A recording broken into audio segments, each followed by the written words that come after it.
Have you ever wondered, is it actually safe to swallow vaginal fluids during oral intimacy? It's one of those questions many people have, but very few dare to ask out loud. Some whisper it to their doctor, others secretly search online late at night, and many simply keep it bottled up because of embarrassment.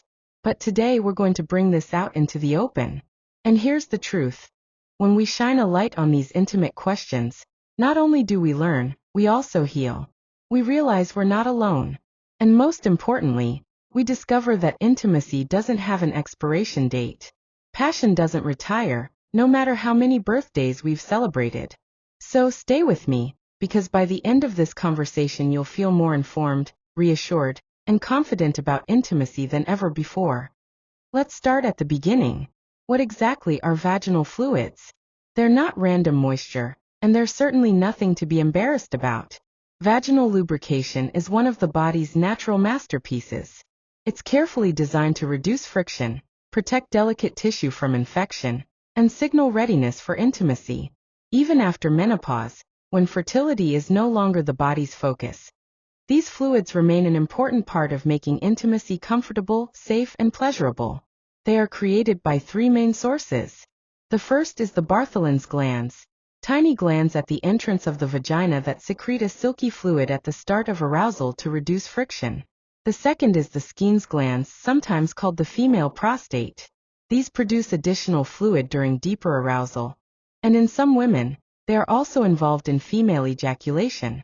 The third is the cervix, which produces fertile mucus at certain times of the cycle, but also contributes fluid outside of fertility, helping to maintain balance and moisture. Together, these sources create lubrication that can appear clear, slightly milky, or somewhere in between. Think of it as nature's way of preparing the body for connection.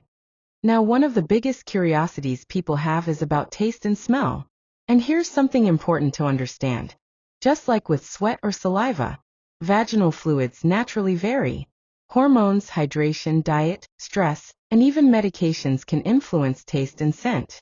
For example, a woman who drinks plenty of water and eats fruits and vegetables may have fluids that taste lighter or faintly sweet. Pineapple and citrus are often linked to a fresher taste. On the other hand, garlic, onions, coffee, or alcohol can make fluids stronger. Hormones matter too. Around ovulation, fluids are usually more abundant and neutral. During menstruation, there may be a faint metallic taste. After menopause, lower estrogen can reduce fluids and make them slightly more acidic. Here's the bottom line. Variation is completely normal. Just as no two men smell the same after a workout, no two women taste the same.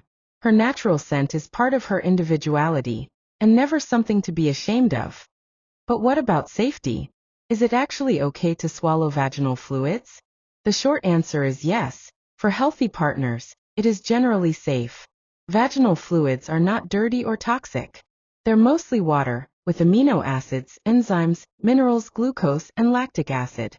All of these are designed by the body to keep the vagina healthy and balanced. In fact, from a medical perspective, vaginal fluids are often less risky than things we do without a second thought, like kissing deeply, sharing a drink, or eating fruit that wasn't washed perfectly. However, safety does depend on health status.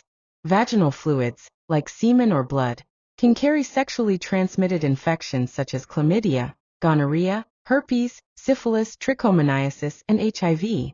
The risk is higher if one partner has an active infection, and especially if the receiving partner has open sores, bleeding gums, or ulcers in the mouth. So what's the solution? Not fear. The solution is knowledge, communication, and wise habits. Let me give you an example. A gentleman in his 60s once shared with me that after becoming intimate with a new partner, he panicked because he had bleeding gums and worried he might have exposed himself to HIV. His fear was real, but the risk was actually very low. Still, I encouraged both partners to get tested together. They did, and both were negative. The surprising outcome? That act of testing didn't hurt their romance. It strengthened it. It made them feel more secure, more open, and more connected.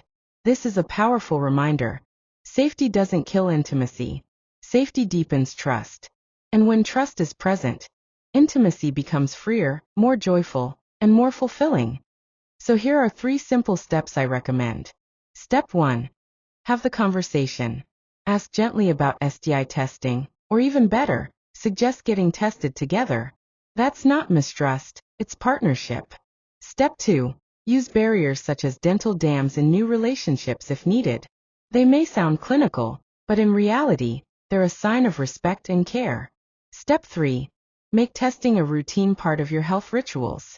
Twice a year is a smart habit, even in long-term relationships. When both partners are healthy, swallowing fluids is safe. And for many women, it can even feel like an act of deep acceptance. It communicates, I trust you. I delight in you. I accept all of you. Now let's revisit taste and smell for a moment, because this is where couples often get stuck. Mildly musky, salty, tangy, faintly sweet. These are all normal variations. Hydration, diet, stress, and hormones all play a role. But what if the scent or taste seems off? Most of the time, it's something simple, like sweat trapped by tight clothing, or a temporary imbalance such as bacterial vaginosis or a yeast infection. Both are common, both easily treatable, and neither is a reason for shame. The real problem comes when silence takes over. When embarrassment replaces communication, intimacy suffers. Couples pull away, not because of the issue itself, but because of how it's handled. So here's a tip. If something seems different, don't recoil or criticize. Suggest a refreshing shower together, encourage hydration, or talk kindly about getting checked. Turn it into teamwork, not judgment. That's how intimacy grows deeper. Gentlemen, here's something crucial to understand. For many women, especially later in life, acceptance matters more than technique. When you embrace your partner fully, including her natural fluids, you send a powerful message. I love all of you. I accept you completely. That message can heal years of quiet body shame. It transforms intimacy into trust, and trust into deeper pleasure. And here's the beautiful secret. When a woman feels fully accepted, her arousal deepens, her orgasms are stronger, and her willingness to be fully present with you grows. Acceptance is one of the greatest aphrodisiacs.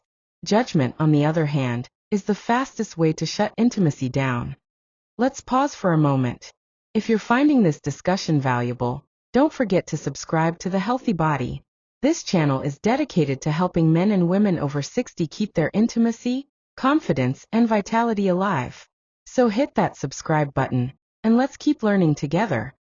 Now, as we bring this conversation full circle, let's recap. Is it safe to swallow vaginal fluids? For healthy couples, yes. Is variation in taste and smell normal? Absolutely. The real key isn't about the fluids themselves. It's about communication, honesty, and compassion. Because at the end of the day, intimacy isn't just about mechanics. It's about making your partner feel safe, desired, and accepted at every level. And with that, let me introduce myself properly. I'm Dr. Alex, and this is The Healthy Body, your trusted space for conversations about sexual health, confidence, and intimacy at every age. If you found this video helpful, please give it a thumbs up and share it with someone who could benefit. And don't forget, subscribe so you don't miss future discussions that could transform your health and intimacy. Remember, passion doesn't retire,